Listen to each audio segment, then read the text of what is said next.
लूका का सुसमाचार अध्याय 13 वचन 22 से लेकर 24 तक मैं पढ़ रही हूँ। ध्यान देकर सुनो। वह नगर नगर और गांव गांव होकर उपदेश करता हुआ यरूशलेम की ओर जा रहा था। तो किसी ने उससे पूछा, हे प्रभु, क्या उद्धार पाने वाले थोड़े हैं? उसने उनसे कहा, सकेत द्वार से प्रवेश करने का यत्न करो, क्योंकि मैं तुमसे कहता हूँ कि बहुत से प्रवेश करना चाहेंगे और न कर सकेंगे। Hallelujah, hallelujah, hallelujah, hallelujah, hallelujah. मेरे प्यारे भाई और बहनों, जब प्रभु यीशु मसीह इंसान के रूप में 2000 वर्ष पहले इस धरती पर इस्राएल देश में था, तब वो गांव गांव जाकर, नगर नगर जाकर परमेश्वर के वचनों का, परमेश्वर के राज्य का, सुसमाचार का प्रचार कर रहा था। यहाँ पर लिखा गया है कि वो गांव गांव और नगर नगर होकर उपदेश करते हुए यरूशलेम की ओर जा रहा था। यरूशलेम ऐसी जगह, वहाँ पर प्रभु का उद्देश्य पूरा होने वाला था। यरूशलेम ऐसा शहर जहाँ यीशु क्रूस पर बलिदान होने जा रहा था, और इसीलिए लिखा गया है कि वो गांव गांव, नगर नगर से होकर लोगों को उपदेश करते हुए यरूशलेम की ओर आगे बढ़ रहा था, क्योंकि यरूशलेम में ही उसे अपने बलिदान को करना था मानवता की मुक्ति के लिए। Hallelujah, hallelujah. और जब वो ऐसे जा रहा था, तब उसके साथ लोग भी तो रहते थे। तो उनमें से किसी ने उससे सवाल किया, पूछा, हे प्रभु, क्या उद्धार पाने वाले थोड़े हैं? उद्धार अर्थात पापों की क्षमा और अनंत जीवन में प्रवेश करना। इस मनुष्य का सवाल था। शायद उस समय ऐसी परिस्थिति होगी कि यीशु के पीछे चलने वाले थोड़े लोग हो सकते हैं। वैसे तो प्रभु के पीछे हमेशा बहुत लोगों की भीड़ रहती थी, लेकिन ये भीड़ क्यों रहती थी बताओ? चंगाई पाने के लिए, छुटकारा पाने के लिए, आशीर्वाद पाने के लिए लोग यीशु के पास आते थे। उन्हें यीशु की ये पहचान थी कि वो बीमारी को निकाल देता है, दुष्ट आत्मा को निकाल देता है, हमें बंधन से आज़ाद कर देता है। और इसलिए लोग खुद भी आते थे और उनके बीमारों को भी साथ लेकर आते थे। लेकिन जब प्रभु वचन सुनाता था, बहुत थोड़े ही लोगों ने विश्वास किया कि ये मसीहा है, ये उद्धार करता है। ज़्यादा लोग उसे एक भविष्यवक्ता मानते थे, चंगाई करने वाला, चमत्कार करने वाला, अद्भुत काम करने वाला, बस इतना ही मानते थे। लेकिन ये मसीहा है, ये परमेश्वर का पुत्र है, ये उद्धार करता है, इस बात पर थोड़े ही लोग विश्वास किया करते थे। और जब ये मनुष्य ने सवाल पूछा, शायद हो सकता है कि उस समय प्रभु के पीछे बहुत बड़ी भीड़ नहीं होगी और उसे भी अचंभा लगा होगा, तो उसने सवाल किया, हे प्रभु, क्या उद्धार पाने वाले थोड़े हैं? प्रभु उसे हाँ या ना इसमें जवाब नहीं दे रहा है, परंतु अलग जवाब दे रहा है। ये नहीं बोलता प्रभु कि हाँ थोड़े है, नहीं ज़्यादा है, हाँ नहीं, ना नहीं। प्रभु का जवाब देखो। प्रभु कहता है, जब इसका सवाल है उद्धार पाने वाले थोड़े हैं क्या, प्रभु का जवाब ये है, सकेत द्वार से अंदर जाने का यत्न करो। सकेत द्वार, ये स्वर्ग का दरवाज़ा, उद्धार का दरवाज़ा सकेत है, उसमें से अंदर जाने का यत्न करो, क्योंकि बहुत से हैं जो जाना चाहते हैं लेकिन नहीं जा पाएंगे। Hallelujah, hallelujah, hallelujah. ये जवाब काफ़ी है इस मनुष्य ने जो भी पूछा उसे समझने के लिए। सके द्वार से अंदर जाने का यत्न करो, क्योंकि बहुत से हैं जो जाना चाहेंगे लेकिन नहीं जा पाएंगे। मेरे प्यारे भाई और बहनों, हर मनुष्य के लिए उद्धार बहुत ज़रूरी है, लेकिन ये उद्धार पाने का जो दरवाज़ा है ये सके दरवाज़ा है, नैरो गेट है, छोटा दरवाज़ा। उसमें से अंदर जाना बहुत कठिन बात है। विनाश की ओर जाने वाला दरवाज़ा बहुत चौड़ा है और उसमें से अंदर जाना कोई कठिन बात नहीं, बहुत आसान बात है। यीशु बता रहा है यत्न करो। उद्धार पाने वाले लोग बहुत है या थोड़े हैं, ये जानने की कोशिश मत करो तुम्हारा उद्धार हो जाएगा या नहीं, ये पहले देखो। अपने आप को बचाओ। पूरा संसार बचेगा या नहीं बचेगा, इस सोच में बैठोगे तो खुद का भी उद्धार खो बैठोगे। पहला अपना देखो, क्योंकि हर मनुष्य के लिए ये परीक्षा का सामना करना है। उन्हें सके दरवाजे से अंदर जाना है, जो बहुत कठिन बात है, और उस दरवाजे से अंदर जाना बहुत लोग चाहेंगे। ये मैं नहीं, उद्धारकर्ता खुद बता रहा है, बचाने वाला खुद बता रहा है, पूरे संसार का स्वामी खुद बता रहा है कि बहुत से हैं जो अंदर जाना चाहेंगे लेकिन नहीं जा पाएंगे। Hallelujah, hallelujah, hallelujah. इस प्रभु के वचन के द्वारा हमें इस बात के ऊपर बड़ी गंभीरता से सोचना चाहिए कि हमें उद्धार को पाने के लिए और उसमें बनाए रखने के लिए कितनी ज़्यादा मेहनत करनी ज़रूरी बात है। मेहनत, हम मेहनत करना, प्रयत्न करना, कोशिश करना जानते हैं, लेकिन ये सारी बातें हम भौतिक चीज़ों के बारे में या शारीरिक चीज़ों के बारे में करते हैं। आप में से कोई कहेगा मैं बहुत मेहनत करता हूँ, भोर को 3 बजे उठता हूँ और सब्ज़ी खरीदने जाता हूँ। भोर को 3 बजे उठता हूँ, सब्जी खरीदने जाता हूँ। मुझे पूरे 24 घंटे में 2 या 3 घंटा ही नींद मिलती है। कोई मछली बेचने का काम कर रहा है, वो कहेगा मैं तो रात को 1 बजे उठकर जाता हूँ। बहुत मेहनत करते हैं ना। कोई पढ़ाई करता है, वो कहेगा मैं भोर को 4 बजे उठ के पढ़ाई करता हूँ। कोई बहन कहेगी मुझे घर में पति बच्चों के लिए टिफ़िन बनाना होता है, तो हर दिन सुबह 4 बजे मेरा दिन शुरू होता है, तब से लेकर दिन भर में मेहनत मेहनत मेहनत मेहनत करती हूँ। इसमें कोई बड़ी बात नहीं है, संसार इसको जानता है। अपने काम धंधे के लिए, अपने परिवार को चलाने के लिए, अपना पेट भरने के लिए मेहनत कैसी करनी होती है सब जानते हैं। कोई मनुष्य बहुत आलसी होता है, आलसी, उसे भी उसका पेट आलस छोड़ने को मजबूर कर देता है, कितना भी क्यों ना आलसी हो। लेकिन जब ऐसा समय आता है, ऐसी नौबत आती है कि घर में कुछ नहीं है और पेट में भूख लगी है, तब उसको उठना ही पड़ता है, हाथ पांव चलाना ही पड़ता है और परिश्रम से कुछ तो कमाना ही पड़ता है। Hallelujah, hallelujah. ये शरीर के लिए मेहनत है और ये हर कोई जानता है, हर कोई।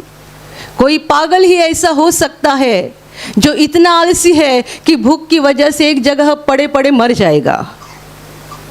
इसको हम मूर्ख बोल सकते हैं, पागल बोल सकते हैं, इसका दिमाग काम नहीं करता है, इसके लिए पड़े पड़े मर गया। इतना आलसी है कि इसको हाथ पैर चलाकर मेहनत करके रोटी कमाना भी नहीं मालूम है। लेकिन संसार में ऐसे लोग नहीं है, कितना भी क्यों ना आलसी हो, लेकिन जब ऐसी नौबत आती है तब उठता है और हाथ पैर हिलाकर काम तो करता है। थोड़ा क्यों ना करेगा, लेकिन करेगा। शरीर की मेहनत सब जानते हैं। यीशु हमें उद्धार को प्राप्त करने के लिए यत्न करने के लिए बता रहा है। उद्धार को हासिल करने के लिए, उद्धार को प्राप्त करने के लिए, यीशु पर विश्वास करने के बाद, यीशु को मसीहा प्रभु के रूप में ग्रहण करने के बाद हमें पापों की क्षमा प्राप्त होती है।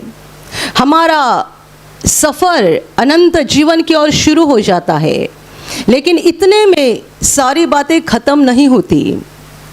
एक बार किसी ने यीशु पर विश्वास किया तो ये मत कहो मैंने सब कुछ हासिल किया, मैंने प्राप्त किया। प्रभु का बहुत बड़ा चेला पौलुस भी बता रहा था, मैं नहीं कहूँगा कि मैंने अभी सब कुछ प्राप्त कर लिया है, नहीं, मैं दौड़ रहा हूँ, उस चीज़ को पाने के लिए मैं कोशिश कर रहा हूँ, यत्न कर रहा हूँ। कौन बोल रहा है? प्रभु का बड़ा चेला, जिसने मरे हुए को जिंदा किया, लंगड़े को यीशु के नाम से चलता किया, जो पूरा ही पूरा पवित्र आत्मा से भरा हुआ था, सामर्थ्य से भरा हुआ था, स्वर्ग का बहुत बड़ा ज्ञान उसे प्राप्त हो गया था। और ये बता रहा है कि मैं नहीं कहूँगा कि मैंने अभी सब हासिल कर लिया है। Hallelujah, hallelujah, hallelujah. कोई कहेगा मैंने यीशु पर विश्वास करके 10 साल हो गए, अभी मुझे किसी बात की चिंता नहीं है, मुझे मालूम है मैं अंत तक विश्वास में रहूँगा और मैं स्वर्ग में जाऊँगा।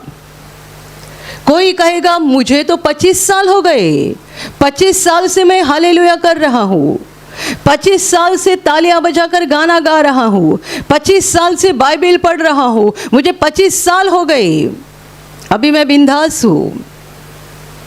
पौलुस भी बिंदास नहीं था, तो आप बिंदास हो रहे हैं क्या? यीशु बता रहा है सक्के द्वार से अंदर जाने का यत्न करो। बहुत से हैं जो जाना चाहेंगे लेकिन नहीं जा पाएंगे। आपको पता है उद्धार पाना आसान बात है और कठिन बात भी है। यीशु पर विश्वास करके हम अपने पापों की क्षमा पाते हैं। हमें पापों की क्षमा पाने के लिए अपना खून नहीं बहाना पड़ता है, हमारा लहू बहाकर हम अपने पापों की क्षमा को नहीं पाते हैं, परंतु यीशु पर विश्वास करके कि यीशु ने मेरे लिए लहू बहाया है और उसका पवित्र लहू मुझे पापों से शुद्ध करने में समर्थ है। इस सच्चाई पर विश्वास करके बड़ी आसानी से हम अपने पापों की क्षमा पाते हैं। लेकिन इस उद्धार को बनाए रखना और जब तक धरती पर हम जीवित हैं, उस हर पल, हर क्षण और हमारी जिंदगी के अंतिम सांस तक विश्वास में बने रहना बहुत कठिन बात है। Hallelujah, hallelujah, hallelujah. क्यों कठिन बात है? क्योंकि हम संसार के अंधकार में रह रहे हैं, जहाँ पर अंधकार की बड़ी ताकत हमें परमेश्वर से अलग करने के लिए दिन रात कोशिश करती है। दिन रात आपको वचन सुनते समय नींद आएगी, सिनेमा देखते समय नींद नहीं आएगी, बाइबल पढ़ते समय नींद आएगी, मोबाइल पे गेम चलाते समय नींद नहीं आएगी। शारीरिक मेहनत करना आसान बात है, आत्मिक मेहनत करना कठिन बात है। और इसलिए यीशु ने यत्न करो ऐसा शब्द इस्तेमाल किया है, यत्न। आप यहाँ दिन भर प्रार्थना में बैठे रहोगे, हालेलुया बोलोगे, तालियां बजाओगे, गाना गाओगे, बहुत अच्छा लगेगा। आप घर पे जाओगे और घर पे जाने के बाद पता चलेगा कि घर में कुछ तो बुरी घटना घट गई है। जब आप सुनोगे तुरंत आपका विश्वास हिल जाएगा। या तो ऐसा हो जाएगा कि किसी ने आपके साथ ऐसा कुछ काम किया है कि आपको बड़ा गुस्सा आएगा, बहुत गुस्सा। आपने यहाँ शांति से प्रार्थना में भाग लिया, आप यहाँ खुशी खुशी यहाँ से खुशी खुशी घर लौट गए, और घर जाने के बाद जब आप वहाँ का माहौल देखोगे आपको बहुत ज़्यादा गुस्सा आ जाएगा। यत्न करो सक्के द्वार से अंदर जाने का। ये इतनी आसान बात नहीं है कि हमने एक बार बोला, हे प्रभु मैं विश्वास करता हूँ तू मेरा प्रभु है, तू मेरा मुक्तिदाता है, तू मेरा उद्धारदाता है, मैं पापी हूँ, मुझे क्षमा कर और मुझे तेरा पवित्र आत्मा दे। एक बार बोल दिया तो जिंदगी भर ये प्रार्थना काम करते जाएगी, हमें कुछ मेहनत नहीं करनी है, ऐसा नहीं है।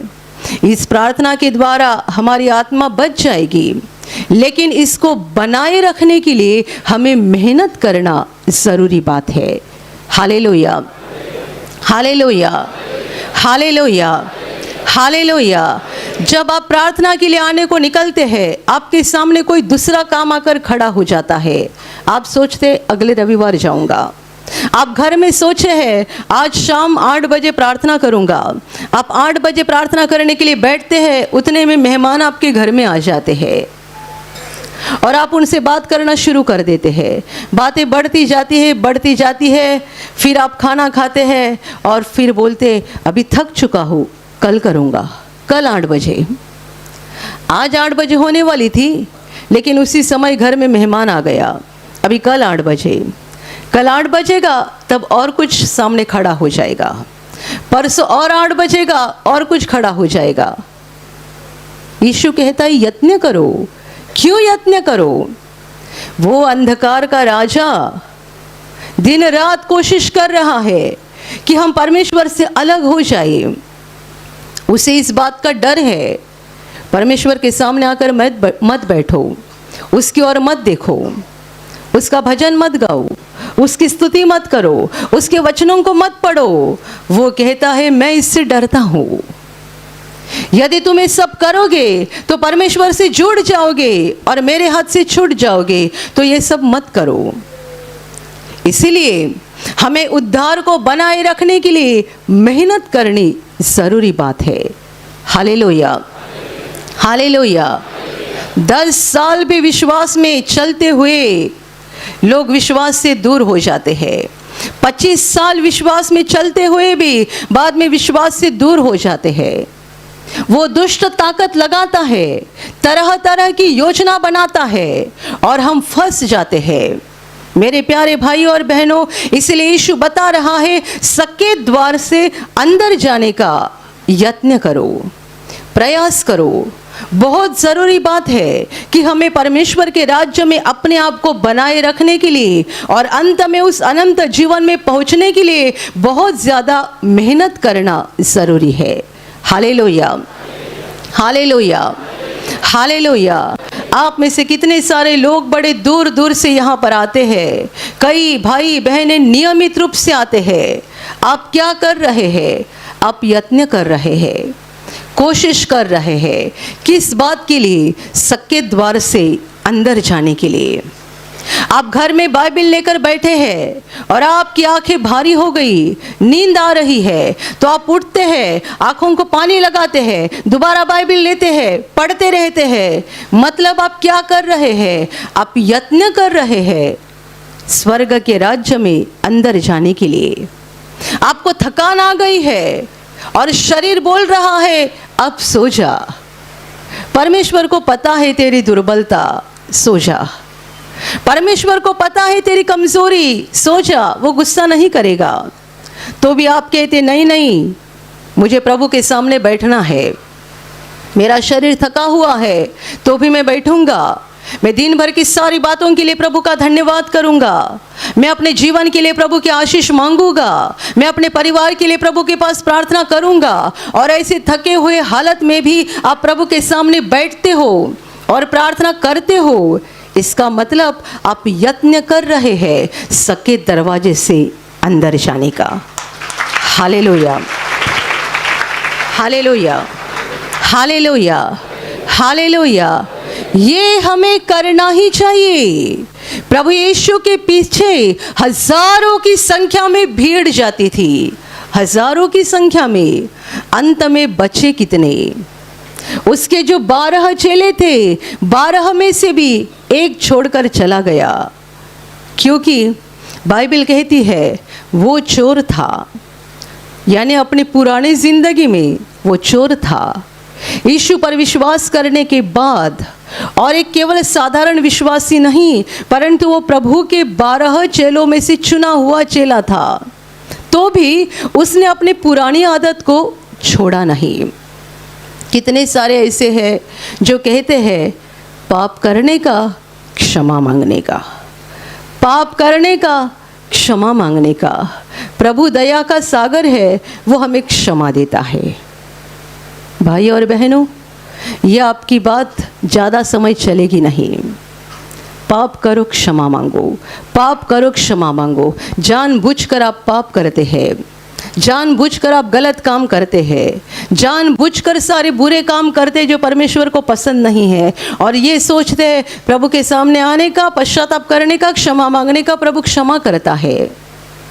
प्रभु दया का सागर है, लेकिन प्रभु न्यायाधीश है। वो न्याय करता है और किसी पर अन्याय नहीं करता।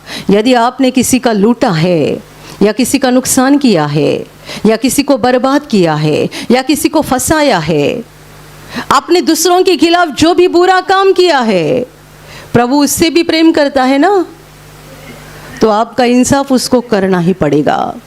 बार बार आपकी ये बात आगे नहीं बढ़ती जाएगी कि पाप करो क्षमा मांगो, पाप करो क्षमा मांगो।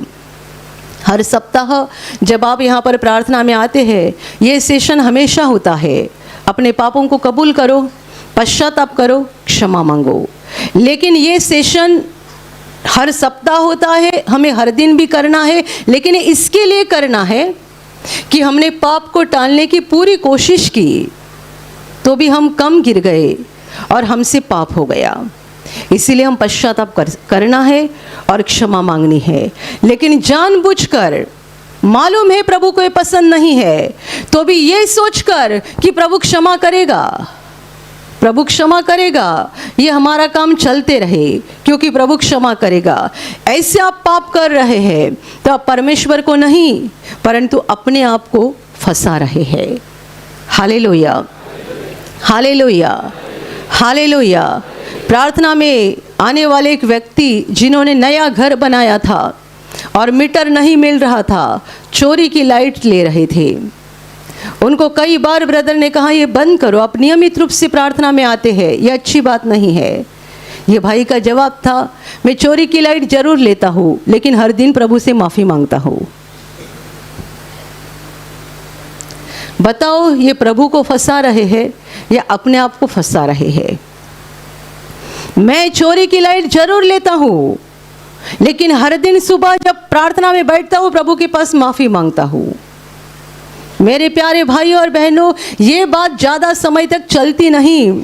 हम जानबूझकर कई बातें करते हैं। ऐसे कई भाई या बहनें होंगे, आप अपने ऑफिस में रिश्वत लेने का काम करते हैं, बिना रिश्वत लिए आपका दिन गुजरता नहीं है। और आप कहोगे हम रिश्वत तो लेते हैं लेकिन रविवार को यहाँ प्रार्थना में आते 1000 रुपया दान भी दिया करते हैं। आपका 1000 रुपया वापस लेकर जाओ, क्योंकि प्रभु ऐसा चोरी का पैसा कभी पसंद नहीं करता और उस पर कभी आशीर्वाद नहीं देता। Hallelujah, hallelujah. हमेशा जब यहाँ प्रार्थना होती है तब अंत में कुछ आज्ञाएं मैं देती हूँ। उसमें एक आज्ञा ऐसी रहती है, जिनका धंधा है उस पर प्रभु की आशीष आ जाए। तो बताओ, शराब का धंधा होगा उस पर भी प्रभु आशीष देगा? जिनका धंधा है उस पर, उस धंधे के ऊपर प्रभु की आशीष आ जाए। ऐसा जब मैं बोलती हूँ तब क्या कोई बुरा धंधा चलाने वाले यहाँ पर है, गलत धंधा करने वाले, उनका भी धंधा प्रभु आशीषित करेगा? कैसा करेगा? इसलिए तो हम उसको जीवित खुदा बोलते हैं। वो जिंदा प्रभु है, वो सारी बातें सोच समझ कर करता है। जैसा कि प्रभु ने अपने चेलों को कहा था, तुम किसी घर में प्रवेश करोगे तब ये कहो इस घर में शांति आ जाए। मराठी में शांति लिखा है, हिंदी में क्या लिखा है? कल्याण हो जाए। इस घर में कल्याण आ जाए या कल्याण हो जाए लिखा है। यीशु कहता है यदि वो घर इस योग्य होगा तो तुम्हारा कल्याण उन तक पहुंच जाएगा, यदि योग्य नहीं होगा तो तुम्हारा कल्याण तुम्हारे पास वापस आ जाएगा। वो जिंदा परमेश्वर है। मैं कहती हूँ तुम्हारे धंधे के ऊपर आशीष आ जाए तो कोई शराब बेचने वाला खुश ना हो जाए, मेरा धंधा बढ़ जाएगा। नहीं, वो जिंदा परमेश्वर है। किसको क्या आशीर्वाद देना है और कैसा देना है वो अच्छे से जानता है। इसीलिए मैंने कहा किसी को लूट कर या रिश्वत लेकर आप यहाँ दान मत दिया करो। उस दान के द्वारा आपको कोई आशीर्वाद नहीं मिलेगा। आपने जो मेहनत से कमाया है ना, उसका दान करो, प्रभु आपको बहुत आयत से आशीष देगा। Hallelujah, hallelujah, hallelujah. विधवा औरत ने दान पात्र में 2 सिक्के डाले थे, 2 सिक्के। प्रभु ने उसकी प्रशंसा की। अमीर लोग आकर बड़ी बड़ी रकम डाल रहे थे, बड़ी बड़ी रकम। विधवा ने 2 सिक्के डाले। प्रभु ने उन अमीरों की प्रशंसा नहीं की, परंतु ये विधवा की प्रशंसा की। इसके कमाई के, मेहनत के पैसे थे जो उसने प्रभु के मंदिर में आकर दान कर दिए, और परमेश्वर इससे प्रसन्न हो गया। Hallelujah, hallelujah, hallelujah. मेरे प्यारे भाइयों और बहनों, परमेश्वर का वचन हमें साफ बताता है, फंसो मत। परमेश्वर ठट्टों में उड़ाया नहीं जाता है। कोई परमेश्वर की ठट्टा नहीं कर सकता है। आजकल YouTube पर जो वीडियो वायरल हो रहे हैं, आपने देखा होगा, अमेरिका की जो भयानक हालत थी, वो हालत है, उसका कारण क्या है? परमेश्वर ठट्टों में उड़ाया गया था, और दूसरे ही दिन अमेरिका में आग लग गई, जो आज तक बुझी नहीं जा रही है।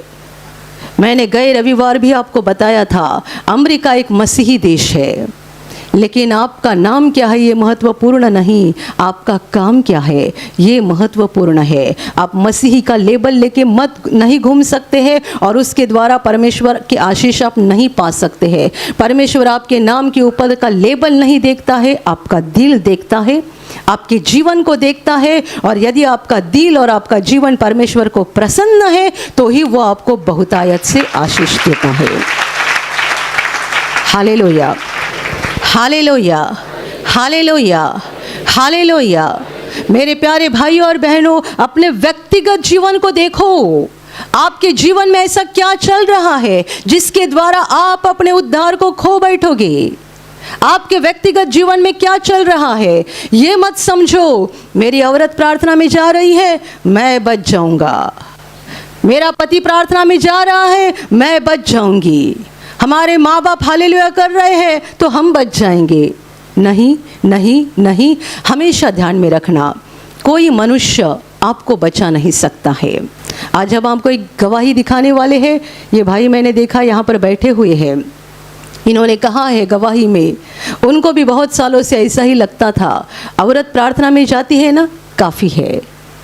लेकिन उन्होंने अनुभव किया, नहीं, औरत प्रार्थना में जाती है इतना काफ़ी नहीं है, हम सबों को परमेश्वर के सामने आना ज़रूरी बात है।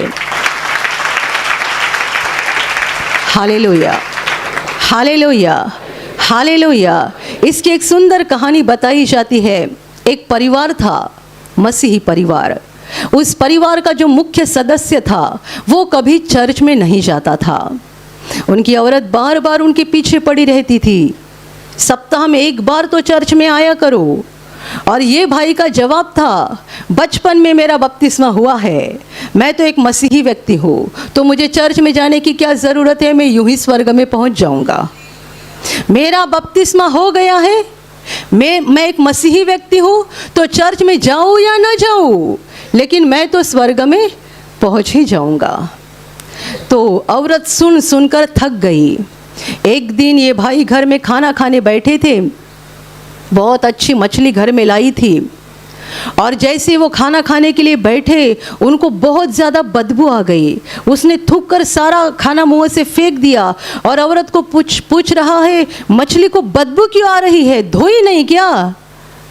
औरत बोलती है, मछली तो पानी ही में रहती है, धोने की ज़रूरत क्या है?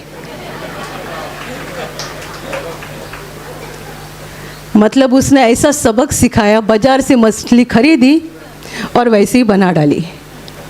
पति पूछता है, धोई नहीं क्या? तो औरत का जवाब है, बुद्धिमानी औरत है, मछली तो दिन रात पानी में ही रहती है, तो आखिर धोने की ज़रूरत क्या है? इसको सबक सिखाने के लिए जो बोलता है, मैं तो मसीही व्यक्ति हूँ, मुझे चर्च जाने की क्या ज़रूरत है, मैं तो यूं ही स्वर्ग में पहुँच जाऊँगा। Hallelujah, hallelujah, hallelujah. तो कोई बहन ऐसा मत समझे कि मेरे पति के धार्मिकता से मैं स्वर्ग में पहुंचूंगी, या कोई पति ये ना समझे मैं तो शराब पीता हूँ, गुटखा खाता हूँ, लेकिन मेरी औरत तो बहुत सभ्य है, तो उसकी धार्मिकता से मैं स्वर्ग में जाऊंगा। नहीं, नहीं, ये कोई बैंक में रखा हुआ पैसा नहीं। आप मर जाएंगे तो आपके बच्चे इस्तेमाल करेंगे। जो मर जाएगा वो अपनी धार्मिकता अपने साथ लेकर जाएगा। आपकी पत्नी उसकी धार्मिकता उसके साथ लेकर जाएगी, आपके बच्चे उनकी धार्मिकता उनके साथ लेकर जाएंगे। कोई प्रार्थना में आता है शराब छूटी नहीं है और इस बात के कारण बिंदास है कि मैं चाहे कैसा भी क्यों ना हो, मेरी औरत तो अच्छी है, वो तो बहुत प्रार्थना करती है, वो तो बहुत धर्मी है, उसकी धार्मिकता से मैं बच जाऊंगा। आप अपने आप को फंसा रहे हो। हर मनुष्य के पास, पहली बात, हम में से किसी के पास खुद की धार्मिकता नहीं है। हम सब पापी है। हमारे पास जो भी धार्मिकता है यीशु की है। वो पवित्र था और उसने हमारे पापों को उठाया, वो हमारे लिए बलिदान हो गया, इसलिए उस पर विश्वास करने वालों को यीशु की धार्मिकता प्राप्त होती है। हमारे पास शुद्ध कपड़े नहीं है। हमारी आत्मा को जो शुभ्र कपड़े, श्वेत कपड़े पहनाए जाते हैं वो हमारे नहीं है, यीशु के हैं। तो सबसे पहली बात ये समझ लो कि हम में से किसी के पास भी धार्मिकता नहीं है। हमारे पास जो धार्मिकता है वो यीशु की है। और दूसरी बात, हम दूसरों की धार्मिकता के द्वारा बच नहीं सकते हैं। इसलिए मैं आपको हमेशा कहती हूँ, आपके प्रिय लोग जो यीशु पर विश्वास नहीं करते हैं या परमेश्वर के मार्ग से नहीं चलते हैं, उनके लिए प्रार्थना करो, घुटने पे आओ, रो, ताकि वे भी प्रभु की ओर मुड़े। ऐसा मत समझो मैं विश्वास करता हूँ, मैं विश्वास करती हूँ तो सबका भला हो जाएगा। भला तो ये हो जाएगा कि उन्हें चंगाई मिलेगी, नौकरी मिलेगी, माँ की प्रार्थना से बेटे की शादी हो जाएगी, माँ की प्रार्थना से बेटे को नौकरी मिलेगी, पिता की प्रार्थना से घर मिलेगा, आपकी प्रार्थना से सांसारिक आशीष मिलेंगे। लेकिन उद्धार पाने के लिए हर एक को परमेश्वर के सामने झुकना है, हर एक को अपने गर्दन को झुकाना है, अपने पापों को मानना है, मसीह को ग्रहण करना है और इस सकेत फाटक से, सकेत दरवाजे से अंदर जाने का अंत तक यत्न करना है। मैंने कहा अंत तक, ध्यान में रखना, अंत तक।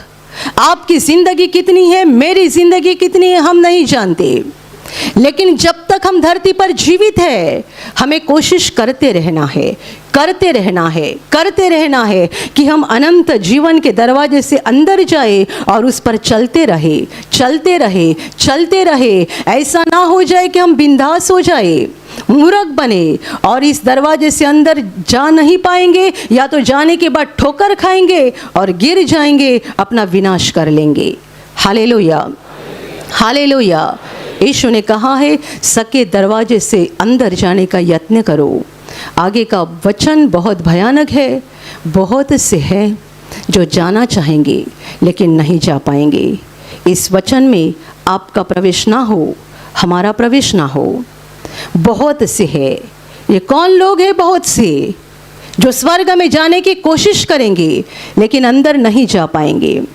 हम उनकी तरह नहीं बनना है जो बाहर से अपनी धार्मिकता दिखाते हैं, अंदर से परमेश्वर के लिए उनके हृदय में कोई जगह नहीं होती है। Hallelujah, hallelujah, hallelujah, hallelujah. आपका कपड़ा कितना अच्छा है ये महत्वपूर्ण नहीं, आपका दिल कैसा है ये महत्वपूर्ण है। कितने सारे लोग कपड़ा अच्छा अच्छा पहनते हैं लेकिन आपका कपड़ा पहनने से आपका काम नहीं बदल सकता है। अपने दिल को बदलने की ज़रूरत है और अंत तक प्रयास करो कि हम किसी भी हालत में बिना ठोकर खाए, बिना फंसे परमेश्वर के राज्य में आगे बढ़ते जाए। मेहनत करो। ये दुनिया का अंत का समय है। हम 2025 में है, बहुत थोड़ा समय बच गया है। ध्यान से सुनना, बहुत थोड़ा समय बच गया है और इसीलिए अपनी आत्मा में नींद मत लेना। जागते रहो, बहुत प्रार्थना करो, बाइबिल पढ़ो, वचन को सुनते रहो, परमेश्वर की ओर अपने मन को लगाकर रखो, परमेश्वर के कामों की ओर मन को लगाकर रखो। प्रयत्न करो। आपका शरीर आपको साथ नहीं देगा, आपका शरीर आपको साथ नहीं देगा। हमारा शरीर हमें आत्मिक बातों में साथ नहीं देता है। आप सुबह जल्दी उठना चाहोगे, शरीर आपको साथ नहीं देगा। आप घुटने पे होकर आधा घंटा प्रार्थना करना चाहोगे, शरीर आपका साथ नहीं देगा। आप उपवास करना चाहोगे, शरीर आपका साथ नहीं देगा। हमारा शरीर ऐसा है जो आत्मिक बातों में हमें साथ नहीं देता है। इसीलिए तो यीशु ने कहा है यत्न करो। Hallelujah, hallelujah. मेहनत करो और अपने मेहनत के द्वारा, परिश्रम के द्वारा परमेश्वर के राज्य में बने रहो, आगे बढ़ते जाओ, ताकि एक दिन हम स्वर्ग के अनंत जीवन में पहुंच जाए। Hallelujah, hallelujah, hallelujah. और अभी प्रार्थना करने का समय है। आप विश्वास करो कि एक पल में प्रभु यीशु आपको छूकर चंगाई देगा। एक पल में वो आपके जीवन का दुख निकाल देगा और आपके आंसुओं को खुशी में बदल देगा, क्योंकि उसके लिए असंभव कुछ नहीं है, अनहोनी बात एक भी नहीं है। प्रभु यीशु आज भी जिंदा है। 2000 वर्ष पहले वो शरीर रूप में धरती पर था, आज शरीर रूप में नहीं बल्कि आत्मा के रूप में है, और दुनिया के कोने कोने में जहाँ जहाँ लोग विश्वास के साथ उसको पुकारते हैं, उसके पास प्रार्थना करते हैं, उन सबों की पुकार को प्रभु सुनता है, उन्हें चंगा करता है, उनके आंसुओं को पोंछ देता है और उनके जीवन को खुशी से भर देता है। आप भी इसी विश्वास के साथ आपके बीमार भाग पर हाथ रखो, और यदि वहाँ हाथ नहीं रख सकते हैं तो अपने सीने पर हाथ रखो। प्रभु यीशु के नाम से इसी क्षण आपके शरीर की सारी बीमारियां निकल जाए। यीशु के नाम से आपके जीवन का सारा दुख निकल जाए। शैतान का हर एक काम आपके जीवन से और आपके परिवार से पूरी तरह से नष्ट हो जाए। यीशु के नाम से, प्रभु यीशु के नाम से शैतान का सारा काम आपके जीवन से नष्ट हो जाए। सारी दुष्ट आत्माओं को प्रभु यीशु के नाम से मैं आज्ञा दे रही हूँ, इसी क्षण इन्हें छोड़कर निकल जाओ और वापस उनमें नहीं आना। इसी क्षण प्रभु का महान सामर्थ्य आपके ऊपर आ जाए। प्रभु का महान सामर्थ्य आपके ऊपर आ जाए। प्रभु का महान सामर्थ्य आपके ऊपर आ जाए। इसी घड़ी पवित्र आत्मा की खुशी आपके दिल में आ जाए, पवित्र आत्मा की शांति आपके दिल में आ जाए और आपका जीवन स्वर्ग की रोशनी से भर जाए। आमीन।